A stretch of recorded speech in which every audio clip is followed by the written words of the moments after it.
caused a little bit of shock and surprise to everyone. Christian Lopez is talking about a brain-infecting parasite called Raccoon roundworm found in his dog in January. No, it's the first time I had ever heard of it. Veterinarians found Balis ascaris eggs in Ducky's system during a routine exam. The Department of Public Health says it's the first such formal report of raccoon roundworm in a dog in LA County history. In all of your years of practice, have you ever seen a case like this before? Never seen a case like this before in all my years of practice. Dr. Julio Lopez, no relations to Christian, says pets can suffer severe illness if they're left untreated. A pet may go blind from parasites or may present with having seizures as well. Transmission most often happens when people or pets ingest food or water contaminated with raccoon feces. The parasite's eggs must be in the animal waste for 2 to 4 weeks before they can cause infection. You don't directly get it from your pet. So you can still cuddle with your pet, you can still snuggle with your pet,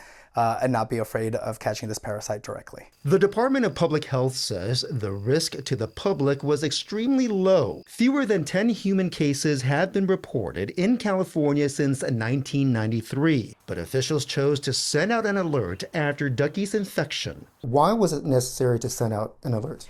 Infections in humans can be very severe. In 2024, 2 children in the South Bay were infected in unrelated cases. One of the kids was developmentally delayed. People with a disorder known as pica are at highest risk. Now, high risk means that people put soil into their mouth or feces or poop into their mouth because that's really how this disease is transmitted. It's unclear how they got infected, but both children recovered with treatment. Roundworm. Sounds like a ringworm. What's the difference? That's why they call it ringworm. It's not a worm, and it's a fungus like athlete's foot, like jock's itch.